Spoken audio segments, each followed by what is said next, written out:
Governor ஐயாவின் அற்புதமான உரைகளை தொடர்ந்து கேட்க கவர்னர் கர்ஜனை அபிஷியல் என்ற புதிய சேனலை இப்பொழுதே சப்ஸ்கிரைப் செய்து கொள்ளுங்கள். கூடவே பெல் பட்டனையும் கிளிக் பண்ணுங்க.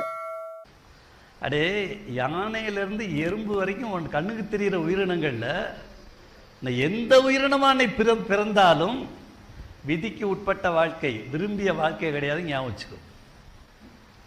என்ன விதிக்கு உட்பட்ட வாழ்க்கை? இதைத்தான் திங்கணும்னு இருக்கு. நமக்கு எதை வேணாலும் சாப்பிடலாம். இன்னைக்கு இட்லி, நாளைக்கு தோசை, பூரி, பொங்கல், கொத்து புரோட்டா, செட் தோசை சாப்பிடலாம். ஆனால் மாடு எத்தனை கோடி வருஷம் ஆனாலும் அந்த வைக்க, அந்த புல், அந்த கழனி தண்ணி. ஏண்டா இப்படி பண்ணுறீங்க, இந்த புல்லை கொஞ்சம் ஃப்ரை பண்ணி கொடுங்கடா, ஒரு தேங்காய் பூவெல்லாம் போட்டு கேட்க முடியாது. ரெண்டாவது ஒரு உரிமை உண்டு. அது என்ன உரிமைனா, எந்த உயிரினமும் கோமணம் கூட கட்ட முடியாது, உடை கிடையாது.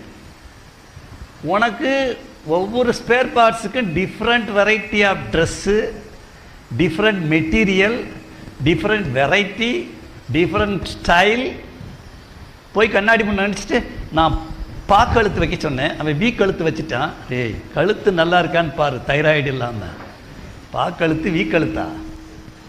அப்போ உங்களுக்கு நமக்கு ஒரு உயிரினத்துக்கு மட்டும் அழகாக ட்ரெஸ் பண்ணிக்கிற உரிமை, கலர் கலராக, வெரைட்டியாக, மெட்டீரியல் வித்தியாசமாக, டிசைனாக ஒரே ஒரு உயிரினம். ஞாபகம் வச்சுக்க. உண்ணுவதில் உரிமை, உடுத்துவதில் உரிமை. மூணாவது, எந்த உயிரினமும் வீடு கட்டிக்க முடியாது, பங்களா கட்டிக்க முடியாது. யானைக்கு வீடு கிடையாது. வெயில் அலையணும், மழையில் நனையணும், தண்ணிக்கு அலையணும். அதெல்லாம் இவன் போய் பிடிச்சிக்குவான். கனிம வளத்தை எடுக்கிறேன்ட்டு மலையை போய் நோண்டுவான். அப்போ யானைக்கு டிஸ்டர்ப் பண்ணுவான். அப்போ அவன் வழித்தடத்துலலாம் இவன் கோயிலை கட்டுவான், மடம் கட்டுவான், பங்களா கட்டுவான். இப்படி இருப்பிடம் அமைத்து கொள்வதில் எந்த உயிரினத்துக்கு உரிமை கிடையாது. அப்படியே இருந்தாலும் ஒரே மாதிரி உரிமை தான். ஒரு தூக்குனாங்குருவியா அப்படித்தான் கூடு கட்டும். எந்த தூக்குனாங்குருவியாது? முன்னாடி தான் அப்படி கட்டிக்கிட்டு இருந்தோம். இப்போல்லாம் ஃப்ளாட் சிஸ்டம் தான். ஒரு 10 அடுக்கில் நான் கூடு கட்டியிருக்கேன். கிரவுண்ட் ஃப்ளோரில் நாங்கள் குடியிருக்கோம், மற்ற ஃப்ளோர்லாம் வாடகைக்கு விட்டுருக்கேன்னு எந்த தூக்குனாங்குருவியும் சொல்லாது. கரையானா அதே மாதிரி புத்து கட்டும். எந்த உயிரினத்துக்கும் வீடு கட்டி கொள்ளும், இருப்பிடம் அமைத்து கொள்ளும் உரிமை கிடையாது.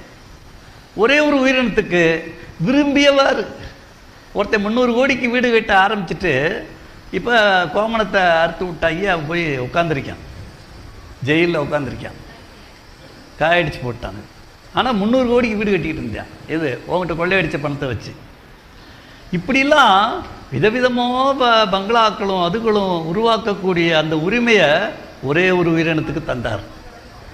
யார் தந்தார்ன்றது அப்புறம் பேசுவோம். 3 உரிமையாச்சு. உண்ணுவதில் உரிமை, உடுத்துவதில் உரிமை, இருப்பிடம் அமைத்து கொள்வதில் உரிமை. 4வது, இந்த கோயம்புத்தூர்லேருந்து நல்ல விலை மதிப்பு 30 லட்ச ரூபா காரில் ஏசி கார் போட்டு தும்முன்னு வந்திருக்கேன்.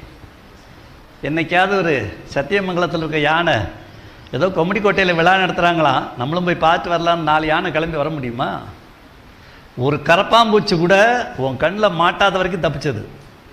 உன் கண்ணில் மாட்டிருச்சு, அதுக்கு விளக்கமா தேடிதான், அல்லது ஸ்ப்ரே வாங்கிட்டு வந்து புசு புசுன்னு அடித்து அங்கனே சாவடிச்சிருவேன். எங்கேயும் விருப்பப்படி போக முடியாது, விரும்பிய இடத்துக்கு செல்ல முடியாது. டிஸ்பிளேஸ்மெண்ட் என்று சொல்லக்கூடிய அந்த உரிமை கிடையாது. இருப்பிடம் அமைத்துக் கொள்வது உரிமை 3வது உரிமை, விரும்பிய இடத்துக்கு செல்லும் உரிமை 4வது உரிமை. ஒரே ஒரு உயிரினத்துக்கு எங்கே வேணாலும் போகலாம். இன்றைக்கி சந்திரன் வரைக்கும் போகிறதுக்கு எல்லாம் ரெடி பண்ணுறாங்க. அங்கே பிளாட் போடுறதுக்கு, அங்கே ரியல் எஸ்டேட்டு, அங்கேயும் ஜி ஸ்கொயர் ஆரம்பிச்சிடலாமான்னு யோசிச்சுட்ருக்காங்க. அந்த அளவுக்கு வெளி பிளானட்ஸ்க்கெலாம் போகிற அளவுக்கு ஒரே ஒரு உயிரினத்துக்கு மட்டும் உரிமை கொடுத்துருக்காங்க, விரும்பிய இடத்துக்கு செல்லும் உரிமை. இந்த பாஸ்போர்ட்டு விசாலாம் நீ வச்சுக்கிட்டது, ஆதியில் அதெல்லாம் கிடையாது. இன்றைக்கி ஒரு 40 வருஷத்துக்கு முன்னாடி மலேசியா போகணுன்னா கப்பலை பிடிச்சி போயிட்டே இருக்க வேண்டியதுதான், இங்கிலாந்து போகணுன்னா கப்பலை பிடிச்சி போயிட்டே இருக்க வேண்டியதுதான். எதுவும் இப்போ விவேகானந்தர் போனார்னா அப்படியே ஏறினார், அப்படியே தூத்துக்குடி துறைமுகம் எங்கேயோ ஏறிட்டு அவர் வாட்டில் போயிட்டே இருந்தார். அப்போ ஃப்ளைட்டு கிடையாது, இப்படிலாம் போயிட்டு இருந்தார். பாஸ்போர்ட்டு விசாலாம் ஒன்றும் கிடையாது. அந்த வேலைக்கு போனவன், மலேசியாவுக்கு வேலைக்கு போனவன், பர்மாவுக்கு வேலைக்கு போனவன்லாம் அப்படி போனவன் தான். இங்கேருந்து அள்ளிட்டு போனானுங்க. பாஸ்போர்ட் விசாலாம் பின்னாடி வந்துச்சு.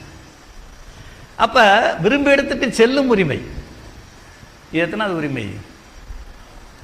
என்ன பேசாமல் இருக்கீங்க? நீ வாட்டில் பேச நான் ஏன் கேட்டுக்கிட்டு இருக்கேன்றீங்களா? நான் அப்பப்போ அப்படி தான் உங்கள் ப்ரொஃபஸர் கூட திருப்பி கேட்குறாரு என்னன்னு தெரியாது. நான் வாத்தியானா இருந்தவன், அதனால் அப்பப்போ கேட்கத்தான் செய்கிறேன். எத்தனை உரிமையாச்சு? ஏன்னா ஒன்றை பற்றி தான் பேசிகிட்டு இருக்கேன். நான் ஏற்கனவே வாழ்ந்து 74 வயசு ஆச்சு. புரியுதுங்களா?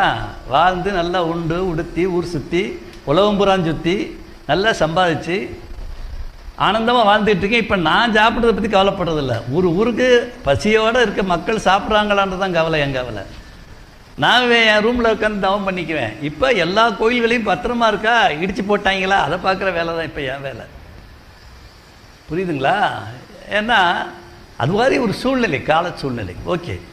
கவர்னர் ஐயாவின் அற்புதமான உரைகளை தொடர்ந்து கேட்க கவர்னர் கர்ஜனை அபிஷியல் என்ற புதிய சேனலை இப்பொழுதே சப்ஸ்கிரைப் செய்து கொள்ளுங்கள். கூடவே பெல் பட்டனை கிளிக் பண்ணுங்க.